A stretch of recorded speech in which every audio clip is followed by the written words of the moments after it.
नमस्कार दोस्तों, मैं हूं अर्पित और एक बार फिर से आपका स्वागत है। चंद्रबाबू नायडू के बगावती तेवर से प्रधानमंत्री नरेंद्र मोदी की रातों की नींद उड़ चुकी है। आप देख सकते हैं बिग ब्रेकिंग न्यूज में चंद्रबाबू नायडू का बड़ा ऐलान, और इस ऐलान से एनडीए में जो फूट है वो खुलकर सामने आ गई है। ऐसे में निश्चित रूप से जहां एक तरफ भारतीय जनता पार्टी वक्फ बोर्ड संशोधन बिल को लेकर बड़े बड़े दावे कर रही है। आप देखिए, बजट सत्र में पास हो जाएगा वक्फ कानून संशोधन बिल, जेपीसी रिपोर्ट में बहुमत से स्वीकार लिया गया है और भाजपा का दावा है कि वो इसी बजट सत्र में इसे पास भी करवा देगी। वहीं दूसरी तरफ चंद्रबाबू नायडू ने कांग्रेस का सपोर्ट कर दिया है, जिससे भारतीय जनता पार्टी काफी ज्यादा नाराज है कि चंद्रबाबू नायडू राहुल गांधी का साथ आखिर कैसे दे सकते हैं। तो प्रधानमंत्री मोदी की कुर्सी की जो दो बैसाखियां हैं, जिनके बल पर सत्ता का सुख मिल रहा है, सत्ता की मलाई मिल रही है, उन दोनों ने ही अपने जिस तरीके के डिसीजन लिए हैं उससे एनडीए में फूट उजागर हो चुकी है। जहां चंद्रबाबू नायडू दिल्ली पहुंचते ही भाजपा से सीधे पंगा ले रहे हैं, तो वहीं दूसरी तरफ नीतीश कुमार ने दिल्ली का दौरा ही कैंसिल कर दिया है। यह मौका है दिल्ली के मुख्यमंत्री का शपथ ग्रहण समारोह, जहां पर जो है भारतीय जनता पार्टी ने चुनाव में जीत हासिल की है। वहीं चंद्रबाबू नायडू ने अपने एक डिसीजन से भारतीय जनता पार्टी की ध्रुवीकरण की राजनीति पर, नफरत की राजनीति पर एक करारा तमाचा मारा है। आप देखिए, तेलंगाना के बाद नायडू सरकार का बड़ा फैसला, रमजान में मुस्लिम कर्मचारियों को मिलेगी ये छूट, यानी कि रमजान का महीना जो शुरू होने वाला है उसमें मुस्लिम कर्मचारियों के हित के लिए चंद्रबाबू नायडू ने फैसला लिया है। और ये स्वाभाविक सी बात है, क्योंकि अगर आज चंद्रबाबू नायडू मुख्यमंत्री हैं, लोकसभा में उनके 16 सांसद हैं, तो उसके पीछे मुस्लिम वोटर्स का बहुत बड़ा योगदान है। और यही वजह है कि भारतीय जनता पार्टी, जो कि लगातार नफरत की राजनीति करती है, वो इस मामले में फंस गई है। आप देखिए, जब तेलंगाना की सरकार ने यही फैसला किया था कि मुस्लिम कर्मचारियों को कुछ जल्दी छुट्टी दी थी, आप देखिए, हिंदू त्योहारों पर क्यों नहीं, रमजान में मुस्लिम कर्मचारियों को 4 बजे छुट्टी के आदेश पर बोली भाजपा। तो जब तेलंगाना में यह फैसला लिया गया था तो भारतीय जनता पार्टी ने तेलंगाना सरकार पर हमला बोल दिया था। लेकिन अब जब आंध्र प्रदेश में भी यही फैसला लिया गया है, तब भारतीय जनता पार्टी की बोली नहीं निकल रही है। तेलंगाना के बाद आंध्र प्रदेश में भी रमजान पर पहले छुट्टी हो गई है। कांग्रेस ने पूछा है कि अब भारतीय जनता पार्टी का क्या रुख है। जब तेलंगाना में हमने ये फैसला लिया था तब तो आप बहुत जो है आग उगल रहे थे, अब आंध्र प्रदेश में भी जब यही फैसला हो गया है तो इस पर आपका क्या रुख है। असल में चंद्रबाबू नायडू नीतीश कुमार की हालत देखकर अलर्ट मोड पर आ गए हैं। नीतीश कुमार ने निश्चित रूप से ऐसे डिसीजन लिए हैं, अपने को इस तरीके से भाजपा पर निर्भर कर लिया है कि उनका वोटर उनसे दूर होता जा रहा है। खासतौर से मुस्लिम समुदाय में नीतीश कुमार के प्रति खासी नाराजगी है।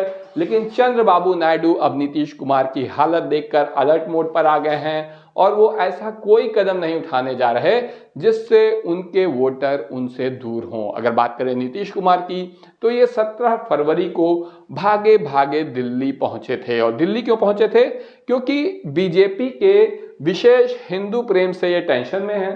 सीएम नीतीश को खतरा है या डर है कि 17% वोटों के डैमेज कंट्रोल कैसे किया जाए। बिहार में 17% मुस्लिम है और उनका जो नुकसान होने जा रहा है, खासतौर से वक्फ बिल ऐसी टाइमिंग पर आया है संसद में, लोकसभा में वोटिंग के लिए, उससे नीतीश कुमार बहुत ज्यादा परेशान हैं। उन्हें लग रहा है कि ये 17% वोटर जो कि पहले से ही नीतीश कुमार से नाराज हैं, भारतीय जनता पार्टी के साथ जाने की वजह से अब वक्फ बिल पर अगर उन्होंने वोटिंग कर दी इसके समर्थन में, तो निश्चित रूप से मुस्लिम वोटों से उन्हें हाथ धोना पड़ेगा, क्योंकि इसी साल 6 महीने के भीतर ही बिहार में चुनाव होने हैं।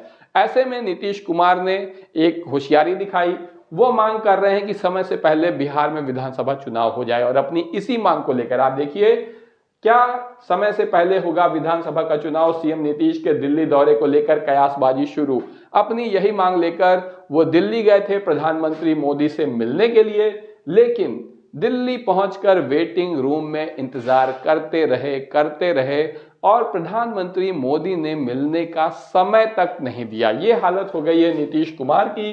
वहीं वक्फ बिल का विरोध नीतीश कुमार नहीं कर पा रहे हैं, ना ही उनसे समर्थन करते बन रहा है। ऐसे में नीतीश कुमार की स्थिति काफी गड़बड़ है। दिल्ली में शपथ ग्रहण समारोह है, निशाने पर बिहार है। नीतीश कुमार ने इससे दूरी बनाकर रखी है, जिसकी वजह से तेज हो गई है खेला वाली सियासत की। नीतीश कुमार पलटी मारने वाले हैं, खेला करने वाले हैं, इस तरीके की बातें अब काफी ज्यादा होने लगी हैं, जिसके जवाब में नीतीश कुमार की तरफ से कहा गया है कि नीतीश कुमार तो अपनी प्रगति यात्रा में बिजी हैं, उनके पास दिल्ली जाने का समय ही नहीं है। लेकिन ये बच्चों जैसी बातें इस स्तर पर नहीं करी जानी चाहिए। अगर प्रगति यात्रा में बिजी हैं तो अभी 17 फरवरी को दिल्ली कैसे पहुंचे थे प्रधानमंत्री नरेंद्र मोदी से मिलने के लिए, और मोदी जी ने तो मिलने का समय तक भी नहीं दिया। तो ऐसे में अब समय न होने का बहाना करना कम से कम नीतीश कुमार जी को तो शोभा नहीं देता है। वहीं दूसरी तरफ चंद्रबाबू नायडू ने, जहां पर मुस्लिम कर्मचारियों को छूट देने का फैसला किया हुआ है आंध्र प्रदेश में, और इन्होंने तो दिल्ली भी पहुंच गए। आप देखिए, मुख्यमंत्री के शपथ ग्रहण समारोह में शामिल होने के लिए नई दिल्ली रवाना हुए हैं चंद्रबाबू नायडू। यानी इन्हें दिल्ली जाने से कोई आपत्ति नहीं है। नीतीश नायडू ने वक्फ विधेयक का विरोध करने की गारंटी दी है, ऐसा मुस्लिम नेताओं का दावा है।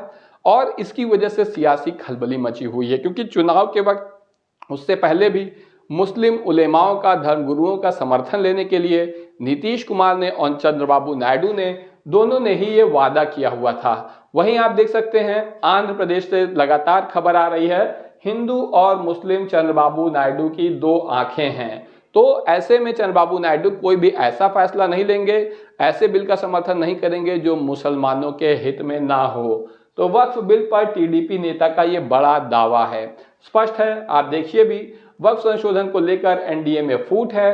टीडीपी नेता बोले मुसलमानों को नुकसान हो ऐसा विधेयक लागू नहीं होने देंगे। यानी नीतीश कुमार भले ही ज्यादा कुछ बोल नहीं पा रहे हैं, लेकिन चंद्रबाबू नायडू के खेमे से बिल्कुल स्पष्ट आवाज है कि वक्फ विधेयक लागू नहीं होने दिया जाएगा। वक्फ बिल का कानून बनना ऐसे में मुश्किल नजर आ रहा है। वहीं दूसरी तरफ भारतीय जनता पार्टी के स्वघोषित चाणक्य गृह मंत्री अमित शाह को आप देख सकते हैं। अमित शाह का ऐलान, शीतकालीन सत्र में पारित होगा वक्फ बिल, विरोध करने वाले सीधे कर दिए जाएंगे। अब गृह मंत्री को क्या इस तरीके की भाषा शोभा भी देती है, इस बारे में तो कुछ कहना सुनना सोचना ही व्यर्थ है।